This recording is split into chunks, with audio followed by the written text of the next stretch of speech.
Bon, donc, on aborde la dernière partie de cette suite.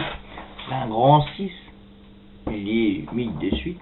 Alors en fait, il ne faut pas non plus qu'on soit trop insistant et exigeant sur cette partie-là. Parce que normalement, d'après le programme, il demande à ce que ce soit plutôt du genre de l'instinctif.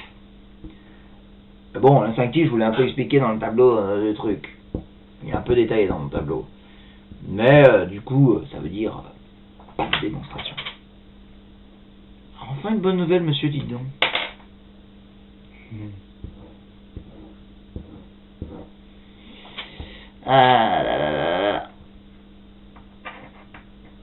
Bon, alors, limite de suite. D'abord, la notion de limite de suite.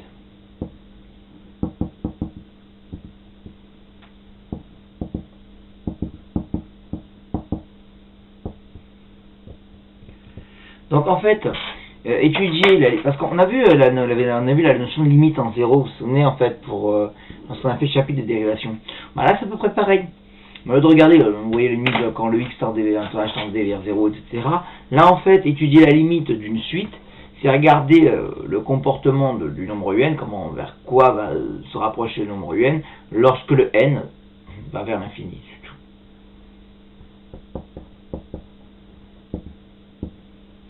Donc, étudier les limites d'une suite. Une suite, quelconque, tout con, pas forcément une arithmétique ou géométrique. Mais on va voir plus précisément le cas de l'arithmétique et la géométrique. Étudier la limite d'une suite un, c'est regarder le comportement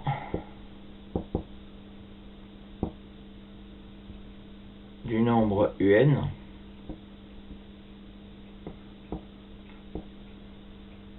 lorsque n tend vers plus l'infini. Ok? Pas dire, on comprend pas. Il y a des exemples. Ok? Bon. Allez, quelques exemples. Après, c'est ça, c'est que de l'instantané, il n'y a rien de formel, etc. C'est du bah oui, on sent bien que, d'accord? Je commence avec ça. Un égale 2 plus 1 sur n. Je regarde. U10, ça ferait 2 plus 1 dixième, ça fait 2,1. Je prendrai U1000, ça ferait 2 plus 1 sur 1000, ça fera 2,001, c'est un truc comme ça. Bref, etc. On voit que on va se rapprocher de 2. Alors le n devient très grand. En fonction de vos n, ça fait 1 sur 1 million, ça fait un truc qui va aller proche de 0. Donc le truc, ça peut aller vers 2. On voit que un se rapproche de 2.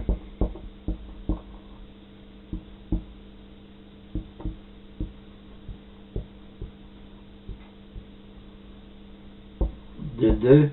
Quand n devient très grand.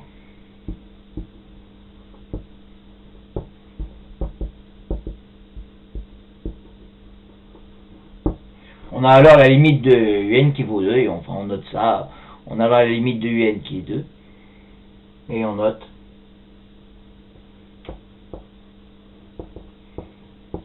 limite quand n tend vers plus l'infini. Vous voyez, le truc il est comme ça. Limite, en dessous le n qui flèche plus l'infini. Un égale 2. Voilà. Ça c'est un truc classique. C'est toujours mon exemple classique que je donne pour un truc qui va tendre vers un nombre, un certain nombre fini comme ça. Jusque là c'est clair? J'espère. Je ne saurais pas l'expliquer mieux, mais bon. J'étais incompétent, je suis pas capable de l'expliquer mieux. J'aime bien faire la tête du rabat-joie qui veut toujours vous défoncer les gens.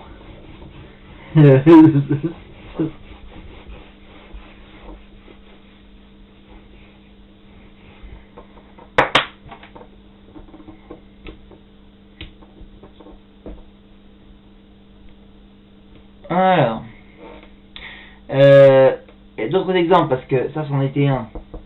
Un autre exemple. Un égale 3n plus 2. Là vous voyez que par contre j'ai un truc comme ça. Si je prends U10, ça va prendre de U1000 Ça fait 3 fois 1000, 3000, 2. Là, vous voyez que les nombres deviennent de plus en plus grands. En fait, ça va. De toute façon, c'est instinctif. Hein, le n, il va vers plus l'infini. Bah, tout ce truc-là va aussi vers plus l'infini. D'accord?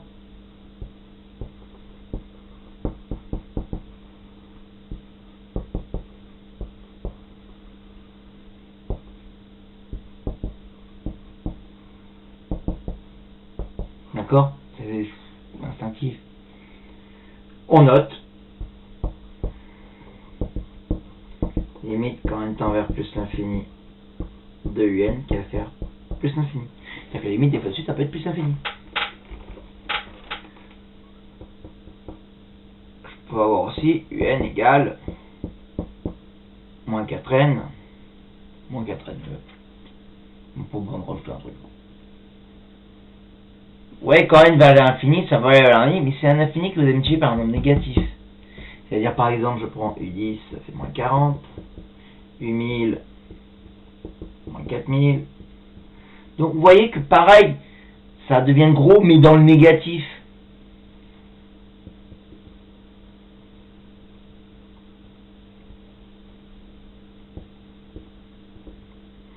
Vraiment entre guillemets, hein, c'est de l'instinct. Donc en fait, vous voyez que quand le n tend vers l'infini, votre un lui va aller vers moins l'infini. D'accord? Donc, pourquoi je me tourne toujours par là? Je devrais tourner par là. Je sais pas pourquoi je regarde par là. Ah, c'est comme en cours, hein, je regarde toujours des fois un côté, des fois deux, et l'autre ils sont un peu lésés, désolé. Hein. J'aime pas ce côté, c'est... Attention, attendez. Excuse-moi, faut que je réponde.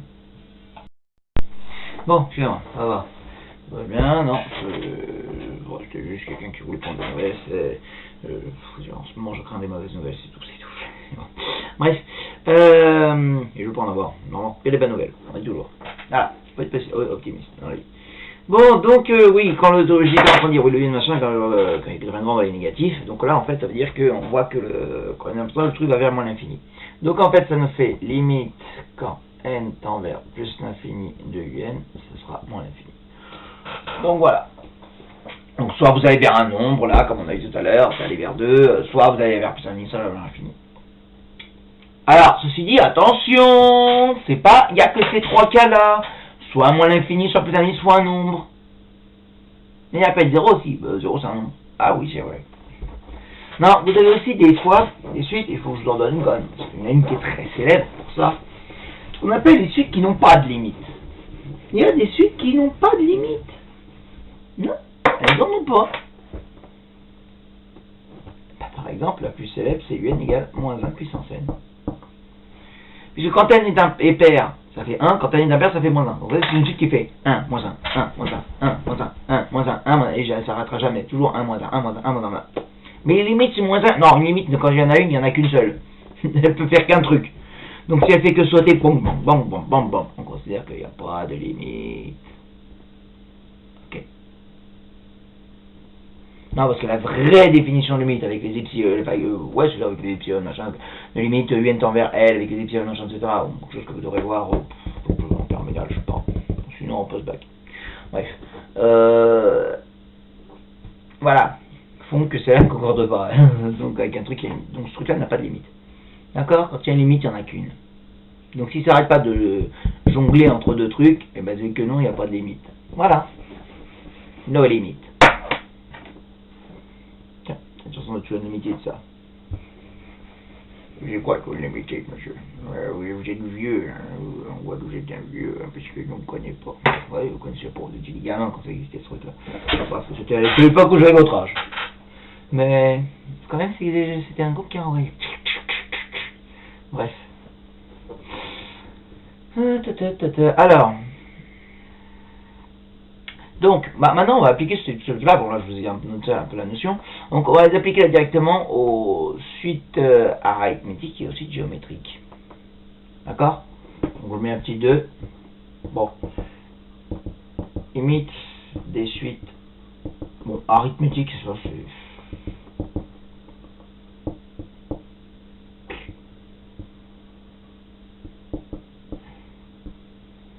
Donc propriété, on va pas démontrer, c'est parce que c'est une évidence, je suis désolé.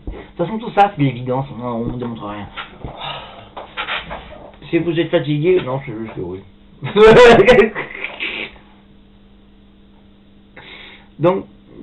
donc, en fait, la suite, c'est UN, c'est une raison, d'accord? Donc, UN est arithmétique de raison R.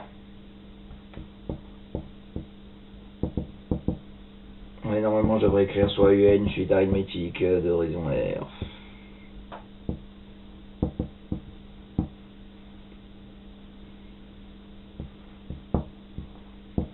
Si R est strictement positif, bah vous ajoutez toujours un nombre positif. Toujours. Même si c'est 0,1, croyez-moi, ça va aller vers plus l'infini.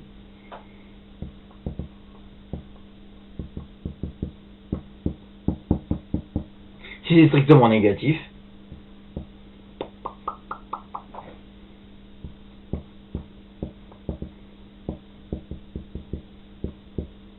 ça va aller vers moins l'infini.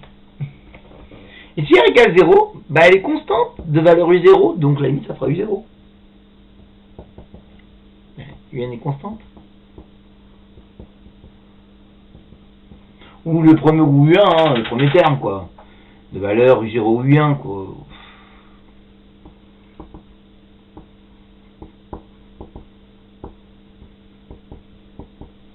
Ça ferait 0 puisqu'elle reste tout le temps à U0. Même à l'infini elle y va, hein, Y. Voilà. U de UN, pardon. C'est égal à 0. Je reviens tout de suite. Excusez-moi. Donc voilà. Je pense que c'est une évidence tout ça, donc il n'y a pas besoin de démontrer en fait. Instinctivement, c'est normal, logique. Pas besoin de démontrer, même pas besoin de donner un exemple. Alors je prends une suite arithmétique de raison 2. C'est quoi la limite? Oh, dur. Bon, plus l'infini, on a des positifs. De raison moins 3. L'infini. Enfin, moi, j'ai pas besoin de mettre des exemples quand même. Bref. À moins d'être neuneux, là. Bon.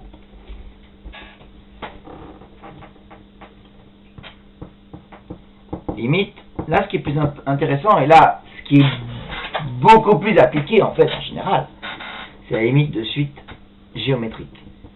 Que c'est celle-là qu'on voit plus souvent en exercice. En fait, c'est même pas la limite de suite géométrique que je vais mettre. Non. Parce que, on s'en fout même de clairement la suite géométrique. Ce qui est important, c'est ça, c'est la limite de Q puissance n. Parce que, à la base, dans une suite géométrique, c'est quoi? C'est les 0 fois Q puissance n. Après, pour le reste, pour les suites géométriques, vous utiliserez justement les opérations sur les limites. Ce qui est vraiment important dans le truc des limites géométriques, c'est ça. Il y a ce limite de Q puissance n. Propriété.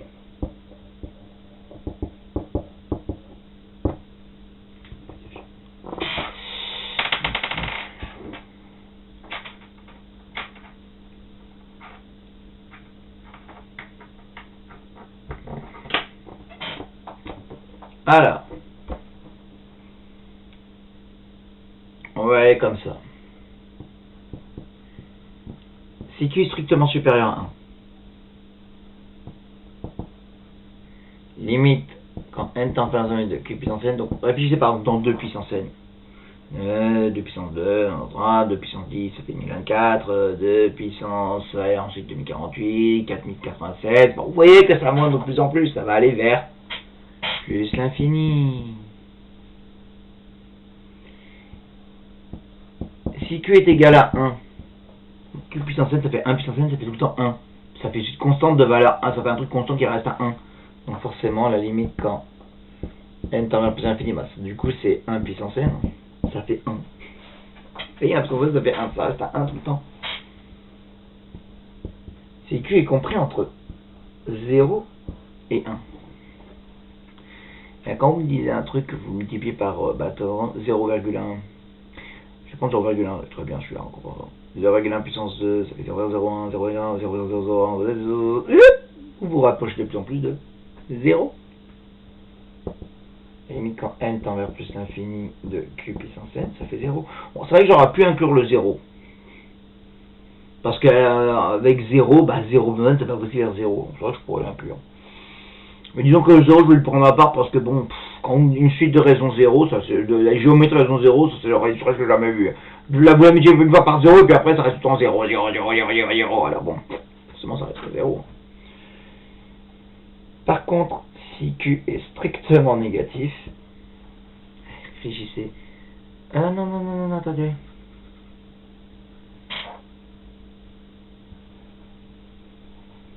Oui, oui, oui, oui, oui. Boulette. Boulette de prof. Tu comprends ton moins 1. Parce qu'en fait, quand vous allez avoir un nombre même négatif, moins 0,1, c'est vrai que ça va faire tac, tac, tac, tac. Ça va osciller entre négatif. Mais ça va osciller en se rapprochant de 0, puisque de temps en temps ça fait un coup de là, un coup là, un coup là, un coup là, un coup là, un coup là, un coup là. Mais parce que prenez par exemple moins 0,1 à la puissance 3, ça fera moins 0,001, à la puissance 4, ça fera moins 0,0, ça fera plus 0,001. Vous voyez qu'à chaque fois vous vous rapprochez du 0, mais ils ont genre. Alors que quand vous prenez Q qui est strict inférieur ou égal à moins 1, déjà moins 1, le moins 1 puissance n, on l'a vu que ça n'arrêtait pas d'osciller, que ça n'avait pas de limite. Mais quand vous prenez à correspond plus négatif, ça va aller. Les paires vont aller vers plus l'infini, les impairs vont aller vers moins l'infini. Mince, c'est le contraire pour vous. Là, pour vous, c'est moins l'infini, et là-bas, c'est plus l'infini pour vous. Voilà. Pas de limite.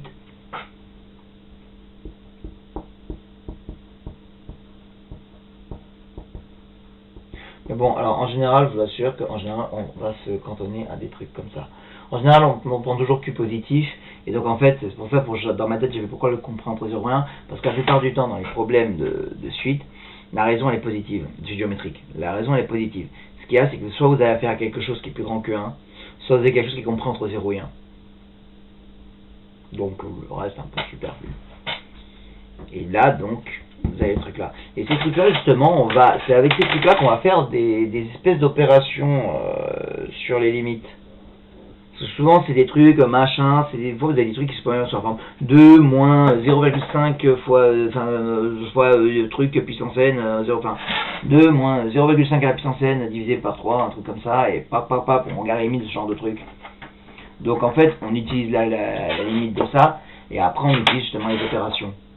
Donc, ce que vous allez faire maintenant, c'est justement pour la suite et la dernière partie du cours en fait. Ce truc-là, c'est instinctif, ça se comprend quoi. Par exemple, je prends le terme d'une somme. Si il y en a une qui tend vers une limite L, l'autre vers une telle prime, bah, la somme va tendre vers la limite de la somme des deux. Si j'en ai une qui tend vers une limite finie et puis l'autre elle va vers plus l'infini, ça fait plus l'infini plus un petit morceau, bah c'est plus l'infini qui l'emporte. Un peu partout. Donc à chaque fois, essayez de bien comprendre comment le tableau, comment il est fait, et essayez de répondre à ces trucs-là. D'accord? Et moi je reviens cet après-midi pour achever ce truc-là. On fait cette feuille, et après, voilà, le chapitre sera fini, ça sera après de l'ordre exercice. Et je vous balancerai un joli problème quand même. Mais monsieur, je me dis que j'ai pas de travail pendant les vacances. Non, mais c'est juste comme c'est un exercice de raison sur les suites, c'est pas un devoir maison. J'insiste là-dessus. Ce n'est pas un devoir maison. Ça veut dire, vous prenez un truc, un moment, ah ouais, ça fait comme ça, vous pouvez faire un torchon brouillon dessus. L'important, c'est juste pour que vous réfléchissiez quand même sur un exercice. Je peux pas non plus vous donner en mode, bon bah, restez les mains dans les poches. Je sais bien que vous avez mis des exercices d'entraînement, etc. Vous allez considérer ça comme un exercice d'entraînement. D'accord? Ce que je vous donnerai. Voilà. Bon, à tout à l'heure.